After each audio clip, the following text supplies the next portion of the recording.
Okay, common problem on Ranger boats. I've done hundreds of these deck lid reinforcements.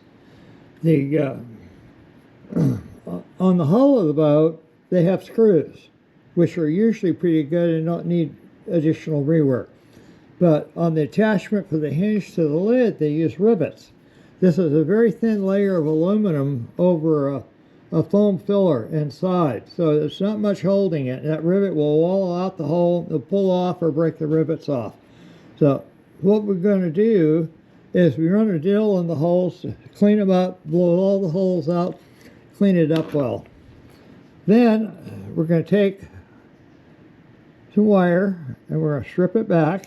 I've actually already done this, but something happened in the first video. It didn't get captured or recorded, so I've got to do the first one over again.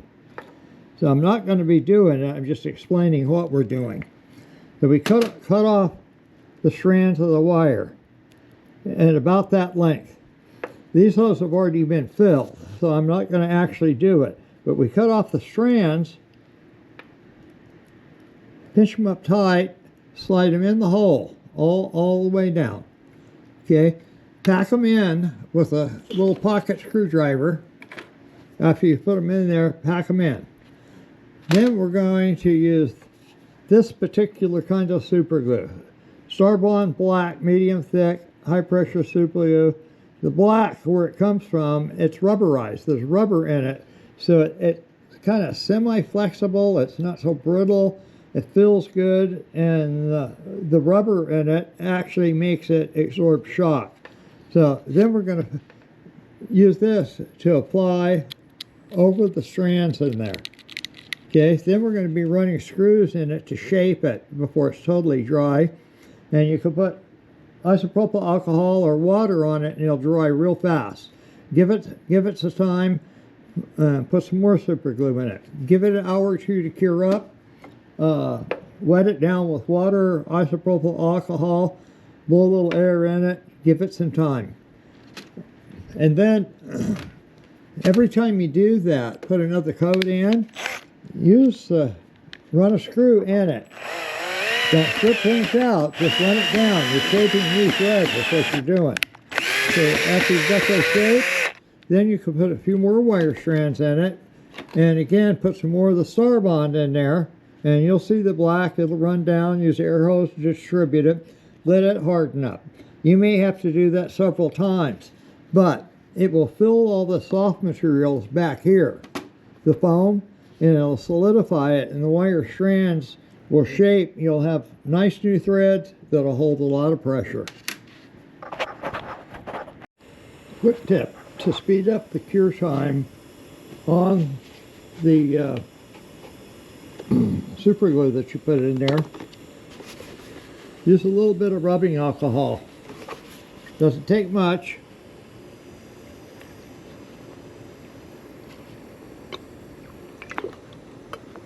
You squirt a bit in there. Give it a few seconds. Air hose to evaporate it.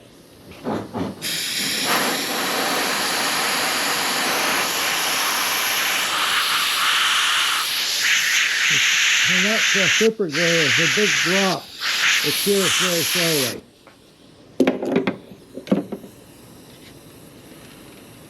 Now take one of your screws that you're going to use to hold that hinge on. Put it in each hole. Don't run it all the way in. Don't run it down tight. You're just shaping that wire and the super glue. What you're doing is you're forming a thread to receive it.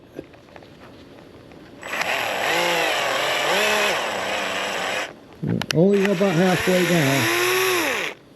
And your super glue should not be coming out all wet on it. It should have cured up and kind of got rubbery.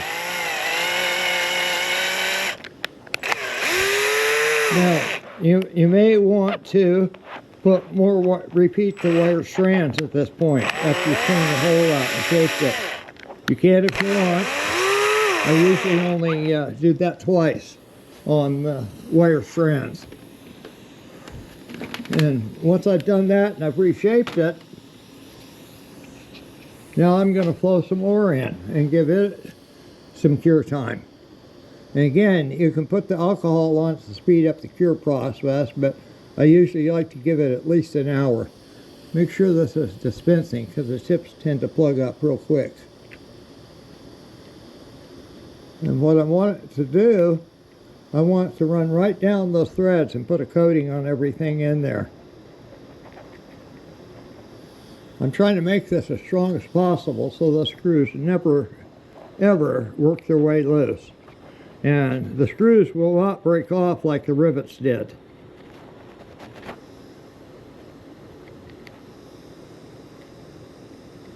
This is going to be my last coat of super glue. So, get this shook down, wipe off the tip, squeeze it so it stops oozing out, and let off, pull air through. Now I'm going to take the air hose and gently blow into the hole so it spreads that last coating out evenly inside there.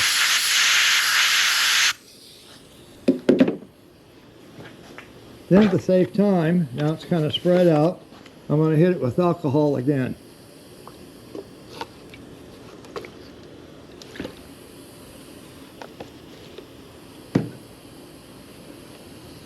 And I'm going to gently blow air on it to evaporate the alcohol.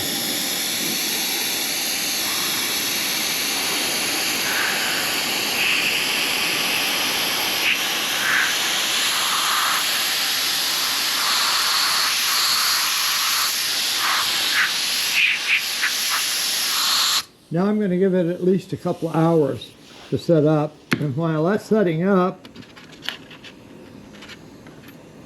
I'm going to show you something else to consider. Is when you put these screws in and you fold them.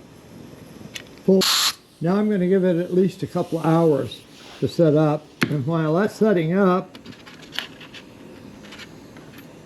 I'm going to show you something else to consider. Is when you put these screws in and you fold the hinge up, you will see how they kind of hold the hinge open a little bit. If it's excessive, the lid won't want to close properly, and it will put pressure on the hinges, creating problems. So if you're lucky enough to have a belt sander, it's very easy. But you could take a little grinder, die grinder, a sanding disc, and sand off the ends.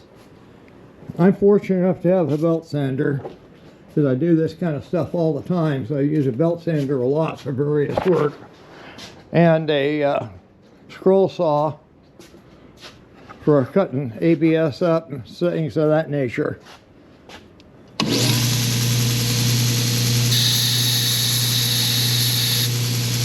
I don't want to cut this too deep and mess up the hex where the screwdriver bit goes in. I just want it a little bit shorter.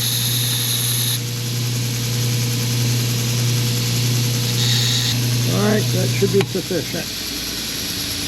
Just so you guys know, I've went through this process 100 times or more on Ranger lids, both for rod locker, storage compartment, live wells. They're a constant problem. I see it over and over again. Now, when you've sanded the ridge down, you put this in here. You'll notice that when you fold it up, it closes tighter than it did before. I would like to have it even more, but that's sufficient. That'll get the job done. The lids will still close okay. But we got to wait a while here before we install the hinge and tighten it down. Then we'll put it on the boat, and the screws that go in the hinge to the boat, I use one size larger and at least a ½ inch longer, because I want those screws tighter too, because those screws sometimes pull out.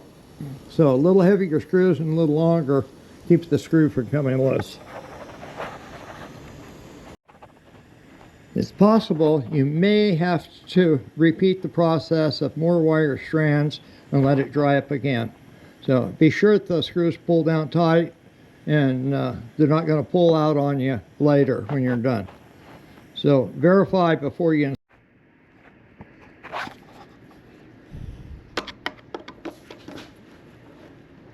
Okay, looks like we're all done.